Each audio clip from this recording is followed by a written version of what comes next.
Hello everyone! In this video I'll be reacting to one of the early uploads from YouTube channel The Game Theorists. And yeah, this video came out in 2013, so I think it's around 8 years ago. Yeah. I hope that you like their videos as well, as much as I do, because I really love their videos. I'm a huge fan of their work, and yeah, please show support to them. And if you like my videos, please consider to like, share, and subscribe to my channel. And comment down below if you have anything to share with us. Thank you so much, and let's start the video.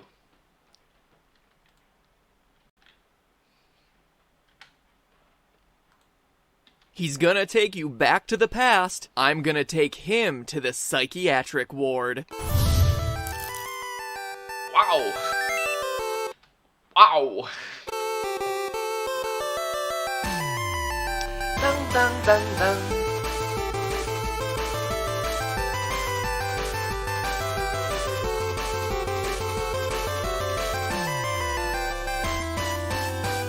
Hello, Internet. Welcome to Game Theory.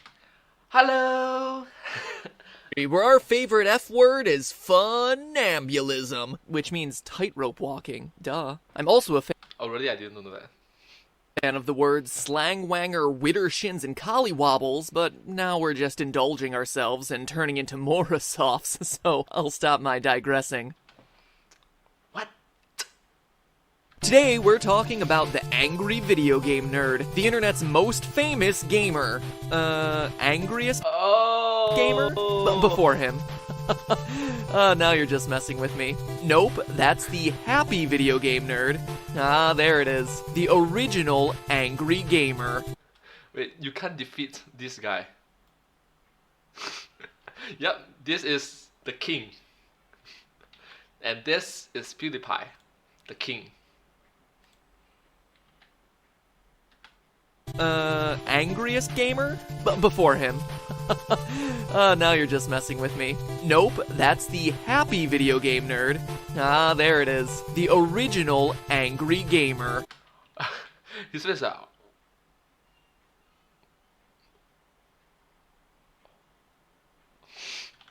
Alright, stop it. Long before the days of the bro-fisted, the grumps, and the theorists, there was the nerd. And Shitpickle, but everyone tries to forget about him. In fact, the nerd was the first gaming celebrity I'd ever heard about that wasn't Miyamoto or some big game developer, who was just, quite simply, a gamer. He was the one who introduced me, and I think many of us, to the world of online video as a medium for game discussion and comedy. Quite frankly, he was a pioneer of the field, and without him, the gaming landscape across the web would look incredibly different, especially here on YouTube. But for as much as we laugh at the AVGN, and mind you, we're talking about the AVGN character and not James Rolfe the creator, when you come right down to it, there's a disturbing trend across his content, with the nerd's archive of videos documenting a string of alarming symptoms pointing towards severe mental and physical illnesses. Seriously, I'm worried about this guy. So for his sake, and for the sake of all of us who love trash-talking glitchy movie tie-ins and oversized AC adapters, what's wrong with the angry video game nerd? Wow. Wow, I didn't expect that. Let's diagnose.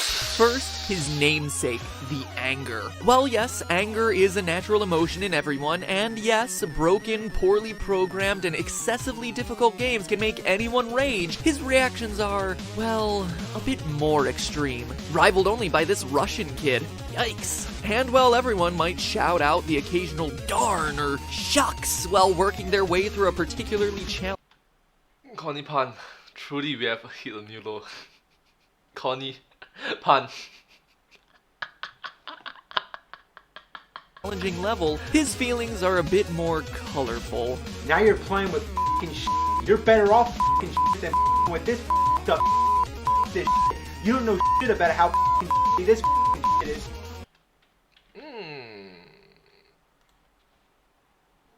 Okay.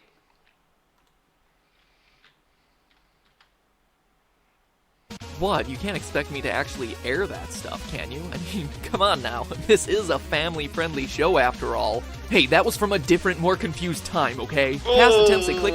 Ooh. Fading aside though, having these sorts of intense reactions in situations where, let's face it, he's still on level 1 of a pretty mediocre video game, seems to suggest that the nerd suffers from a condition called intermittent explosive disorder, or IED, a completely real mental illness that's characterized by extreme expressions of anger, often to the point of uncontrollable rage, that are disproportionate to the situation at hand. Muttering a mild curse because you missed a jump? Normal. Beating Bugs Bunny to the brink of death, then defecating on the victim? Abnormal. Gnashing one's teeth and pulling their hair after losing a critical in-game moment? Normal. Using a flaming crossbow to destroy a decently functional gaming system?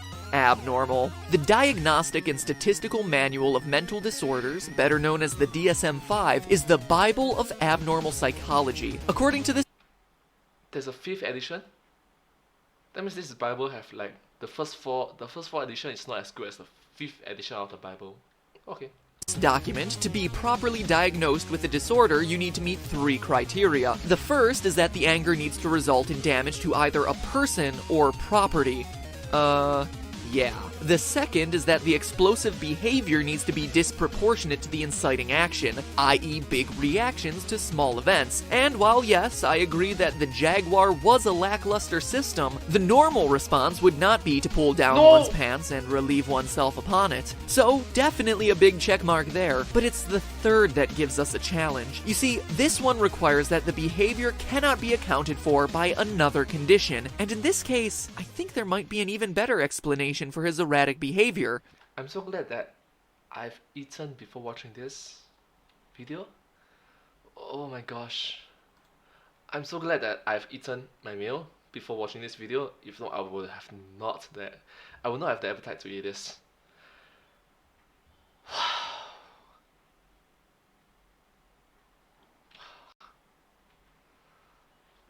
This Russian kid, on the other hand, total case of IED. Because when you come right down to it, the nerd is a lot more than simply an explosive rage addict. Over and over, we see evidence that he experiences intense symptoms of mental illness. What I'm talking about are his highly vivid hallucinations. Ninjas, comic book characters, floating pickles of excrement, even a cyborg religious figure he's named Super Mecha Death Christ. The nerd reacts to these creations with such vehemence that it seems to suggest that he may be suffering from paranoid schizophrenia, a mental illness defined by extreme delusions and hallucinations. It's a pretty extreme claim, so in order to fully diagnose him, we need to look a bit closer. A common delusion among paranoid schizophrenics is that you've been singled out for harm, and we see this time and time again. The nerd's insistence that he was tied up and punished by the Joker, or that he was actively pursued by fictional nightmare creatures like Freddy Krueger and Jason Voorhees. Paranoid schizophrenics may also have delusions of grandeur, the belief that they can fly, that they're famous, for example. In the nerd's case, he repeatedly assumes the role of an accessory-clad superhero who must defeat both the devil and rampaging robots, calling to his side the help of Jesus Christ himself. And finally, the delusions can result in aggression or violence if you believe you must act in self-defense against those who want to harm you. See also Bugs Bunny. So the nerd is clearly delusional,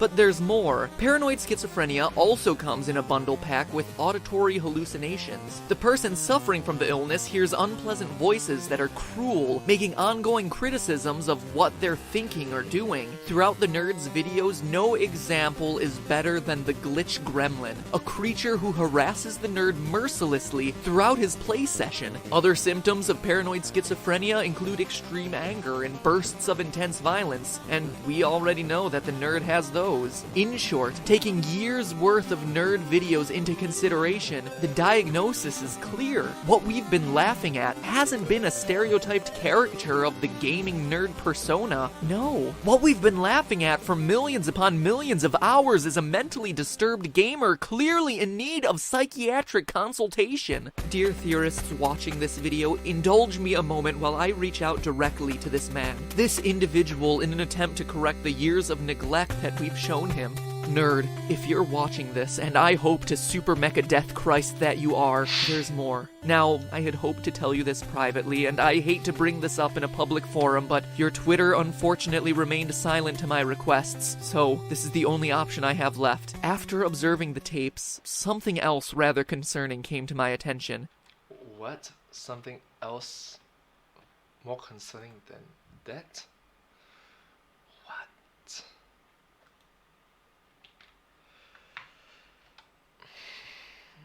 I guess there's no beating around the bush. I'm worried about your bowel movements. Across all your tapes, I noticed a disturbing trend in your, pardon the phrase, anal excretions. Roll the tape. You see here, as you evacuate onto Bugs Bunny's face, your fecal matter is incredibly loose, unable to form an actual stool. The excrement here is practically the consistency of melted chocolate mixed with water. In short, the rapidity of the evacuation, the volume pouring out of your anus, and the way your buttocks just seems to open this veritable floodgate is cause for Stop.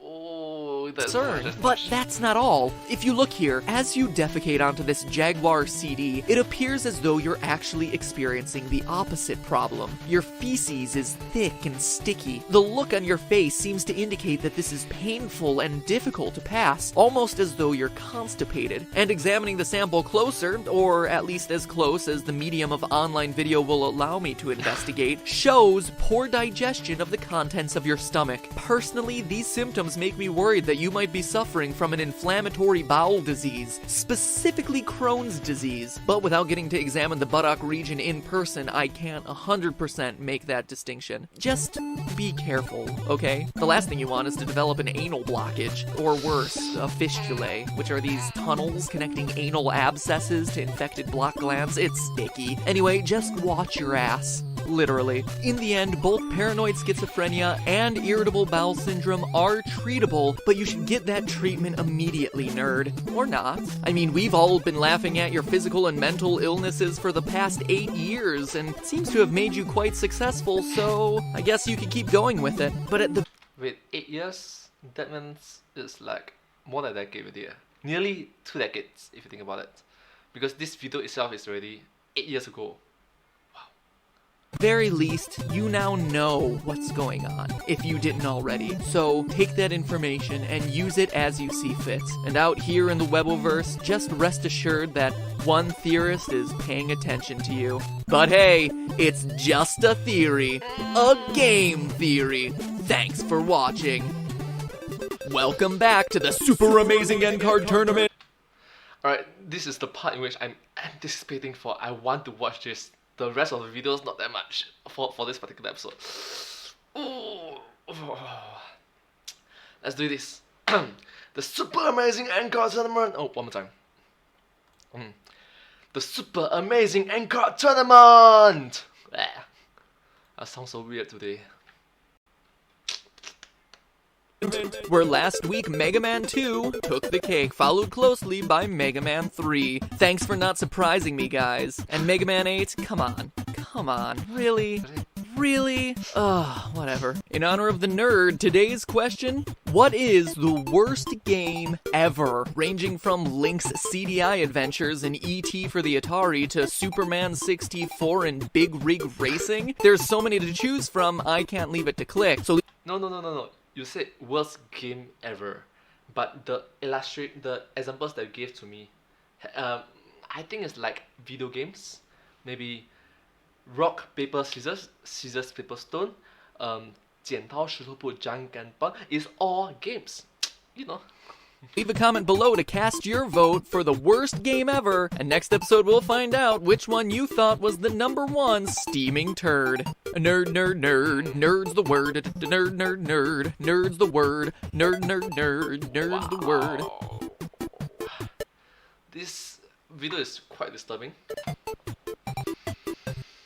Ooh, wow, this particular episode is quite disturbing. Wash that out of my brain. But